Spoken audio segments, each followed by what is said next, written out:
안녕하세요. 꿈짱TV 부모교육의 이수경입니다. 네, 지금 주제는요, 우등생 절대법칙이라고 제목을 붙여봤습니다. 공부 잘하는 비법을 소개해 드리려고 하는 거죠. 우리 부모님들, 우리 아이들 공부 잘하기를 바라시나요? 부모님들 못지않게 우리 아이들도 본인이 공부 잘하기를 바랍니다. 정말 공부 중요하죠. 그리고 지금 시대는 단순히 입시만을 위한 그런 공부가 아닌 평생 학습 시대입니다. 그러니까 배움이 끝이 없는 시대가 됐다라는 거죠. 그러면 우리가 어떻게 공부를 처음에 잘 습관을 들여놓느냐, 굉장히 중요한 부분입니다. 그래서 우등생 절대법칙이라고 제가 제목을 붙여봤습니다. 제가 지금 강의를 많이 하는데요. 강의를 할 때 제일 많이 하는 주제가 바로 저거고요. 부모님들이 제일 선호하는 주제가 저거이기도 합니다. 그만큼 많은 관심이 있고 중요한 거라는 거겠죠.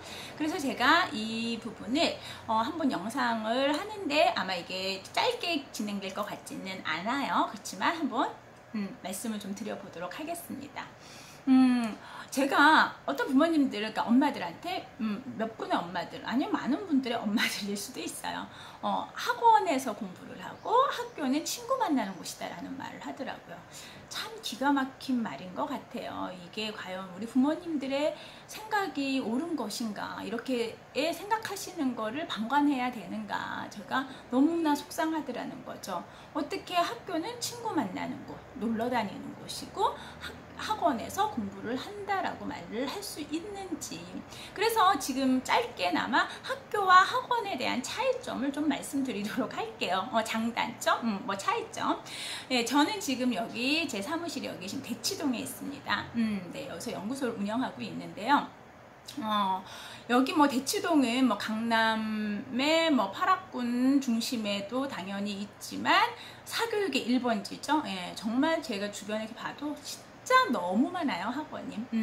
그리고 학원가에 있는 선생님들이 대부분 생각하시는 게 대치동을 찍고 난 다음에 다른 데 가서 학원을 다시 오픈을 하시더라는 거죠. 그만큼 이제 명성이 뛰어난 거죠. 그러니까 한 90년대 중반부터 여기 이제 대치동이 학원가로서 사교육의 1번지로 된 것 같아요. 근데 요즘엔 또 분위기가 좀 많이 달라졌어요. 그러니까 왜냐? 입시 제도가 바뀌었기 때문이겠죠. 그래서 이제 입시 정책에, 그러니까 우리는 모든 게 교육 정책에 따라서 사교육은 변화될 수밖에 없는 거죠. 그래서 요즘은 또 더더군다나 수학이 굉장히 많이 뜨고요. 뭐 영어는 이제 절대평가라고 해서 그런지 좀 많이 조금 죽어 있는 상태, 뭐 이런 게 지금 여기 현실이다. 그러면 우리 아이들은 공부를 잘하기를 바라고 부모님도 공부를 잘하기를 바라는데 그 공부를 우리는 대부분 학원에서 한다라고 생각을 한다라는 거. 아이들도 마찬가지고요. 부모님도 마찬가지다라는 거. 저는 이 생각부터 바꿔야 된다고 봅니다. 학교라는 것은 과연 무엇일까요? 네, 학교라는 거는 말 그대로 공교육에, 그러니까 교육 정책을 실행하는 곳입니다. 그리고 그 교육에 대해서 아이들을 평가하는 것입니다. 네, 가장 필요한 부분이죠. 그리고 지금은 입시 제도가 학종 시대잖아요. 학생부 종합전형. 그러니까 우리 때 뭐예요? 내신 중심이라는 거죠. 학교에서 행해지는 모든 일련의 활동들이 아이들한테는 평가의 대상이 된다라는 거죠. 그런데도 우리는 아직까지도 학원에서 말 그대로 현행 중심의 공부가 아닌 선행을 막 해요. 4학년 아이가 중학교 걸 풀고 고등학교 걸 푼다고 자랑을 한다는 거죠. 이거는 굉장히 잘못된 것임에도 불구하고 부모님들의 조급함 때문에 빨리 많이 해야 된다. 빨리빨리 해야 된다. 많이 해야 된다. 이 부분, 정말 제가 부모 교육을 이렇게 계속, 전 앞으로도 계속 지금 강의를 할 텐데요. 많은 부모님들의 잘못된 교육관을 돌려드릴까, 바꿔드리고 쉽고 바꿔드려야 우리나라 교육이 바로 서고 우리 아이들의 꿈이 제대로 이렇게 만들어지지 않을까라는 생각을 합니다. 제가 자꾸 막 이제 우왕좌왕 막 말씀들을 하는데요. 그냥 스토리에 따라 그냥 쭉 이렇게 들으시면 좋을 것 같아요. 뭐 이렇게 제가 이 지금 영상을 찍는 것도요. 뭐 우리 부모님들에게 뭔가 정보를 많이 드리려고 하는 게 아니라 정말 공감하고 있는 부분들을 현실에서도 맞다라는 거, 그리고 거기에 대해서 어떻게 실천해야 되는지 이런 부분들을 말씀드리고자 이렇게 영상을 찍는 거지, 막 지식 전달해드리고 뭐 이런 거 아니라는 거죠. 그래서 제대로 이 현 상황, 현실, 이 사회를 직시하고 내 아이한테 맞는 교육을 하기를 바라는 마음에 이렇게 영상을 찍는 거예요. 네, 그럼 다시 갑시다. 학교라는 곳은 굉장히 중요합니다. 왜냐하면 교육 정책을 실행하는 것이죠. 근데 우리 부모님들은 그래, 선생님들을 믿을 수가 없다. 그리고 학원 선생님들이 더 낫다. 그러면 제가 이제 선생님들 먼저 비교를 한번 해보도록 하겠습니다. 학교 선생님들, 네, 맞습니다. 어떻게 다 좋을 수 있겠습니까? 복불복이에요. 새 학기 딱 됐는데, 새 학년 됐는데 정말 운 나쁘게 나쁜 선생님, 뭐 나쁜 선생님이라고는 할 수 없겠지만 어찌됐든 실력이 없는 선생님 뭐 이렇게 배정이 될 수도 있어요. 근데 그렇다고 해서 그 부분을 하루에 2~3시간 가는 학원에서 해결을 해주느냐? 그렇진 않거든요. 근데 어찌됐든 학교 선생님은 그래도 뭐죠? 임용고시를 합격하신 분들이에요. 임용고시 쉽나요? 어려워요. 교대, 사대 들어가기도 쉽지 않다라는 거예요. 그래도 우리 학교 선생님들은 교대나 사대를 졸업하시고 임용고시에 합격하신 분들이 지금 현장에 계신다라는 거죠.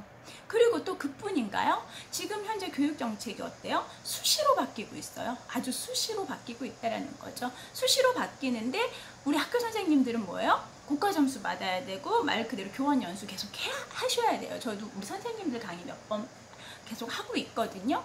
그분들은 뭐예요? 지금 현재 바뀌는 교육 정책을 제대로 이해를 해서 아이들을 만납니다. 그렇기 때문에 우리 현재 공교육에 있는 선생님만큼 교육 정책을 잘 아시는 분들은 없다고 봅니다. 그러면 학원 선생님들 볼게요. 네, 여기 주변에 지금 대치동 학원 선생님들은 정말 우수한 실력 좋은 선생님들 많이 있습니다.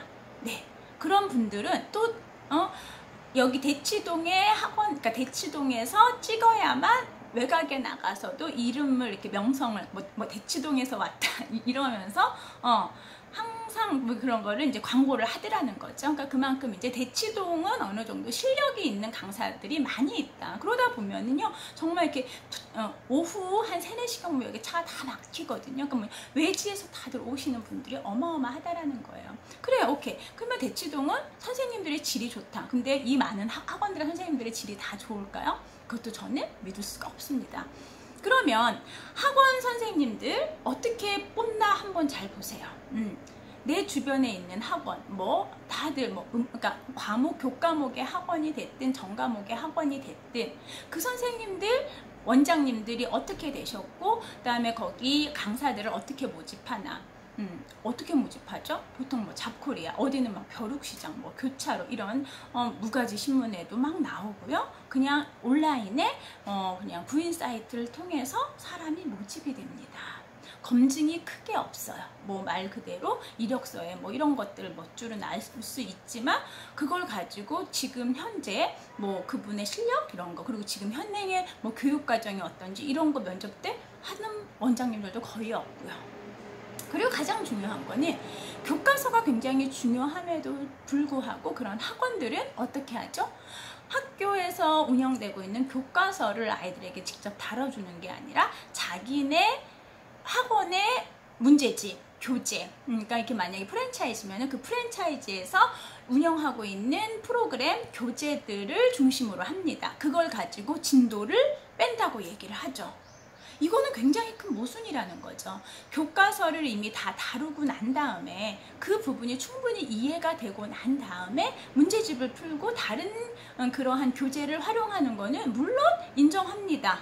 박수칠 일이에요. 그렇지만 아이들이 학교 공부하는 거는 전혀 다뤄주지가 않고 그냥 자기네들이 만든 문제집을 활용한다. 그러면 이제 그 문제집만도 한번 생각을 해봅시다. 문제집들 어떻죠? 정말 거기에 나와 있는 뭐 말 그대로 감사를 하시고 공절을 하시고 집필을 하신 분들이 정말 그런 분들일까요? 그런 분들도 간혹 있겠죠. 그렇지만 대부분이 문제은행에서 돌려서 문제집을 만들고 아니면 해가 묵은 것들을 그냥 표지만 바꿔서 하는 그런 곳들도 많이 있다라는 거죠. 근데 이런 거를 부모님들이 일반인들이 제대로 볼 수는 없겠죠. 왜? 교육과정이 지금 어떻게 바뀌었는지 모르기 때문에. 그러니까 모두 다 사교육은 그렇다, 학원들은 다 그렇다라는 말씀은 아니에요. 하지만 지금 현재 사교육 시장은 대부분 그렇게 움직여지고 있어요. 왜냐하면 제가 그런 사교육 업체들을 많이 또 강의를 하러 다닙니다. 그러니까 뭐 여기서 브랜드를 막 말씀드리기는 좀 그렇지만, 그러면 거기에서는 실질적으로 자기네가 만든 교재를 판매하는 게 우선이기 때문에 그 교재를 중심으로 진도라고 해서 뺍니다. 그리고 우리 부모님들이 초등학교 고학년만 되면 자꾸 선행을 생각하세요. 4학년, 5학년 되면 중학교고 고등학교 수학을 해야 된다라고 해서 막 그거 수학과학을 막 합니다. 아이들은 이해할 수가 없어요. 두뇌 체계상 그거를 받아들일 수 있는 이해력과 응용력이 안 된다라는 거죠.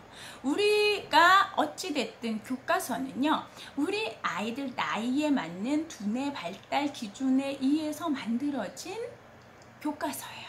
이 교육과정을 제대로 잘 표현해 놓은 내비게이션이에요. 그렇다고 교과서가 진리서라는 말은 아니에요. 하지만 교과서를 토대로 이 아이들이 이 과정에, 이 학년에 배워야 할 학습 목표를 이루는 거라는 거죠. 그리고 지금은 교과서가 정말 너무 잘 만들어집니다. 어떻게? 자기 주도 학습이 될 수 있게끔요. 그래서 그 부분도 제가 추후에 같이 좀 말씀드리도록 하겠습니다. 제가 지금 우등생 절대 법칙에 대해서 지금 말씀을 드리는 중간에 제가 보니까 이게 실질적으로 한 번에 끝날 부분이 아닌 거기 때문에 오늘은 지금 여기는 서론이라고 제가 좀 말씀을 드릴게요. 지금은 뭐다? 우리 지금 현재 사교육의 문제, 그 다음에 우리가 생각하는 교육, 이 부분을 잠깐 좀 다뤄봤습니다.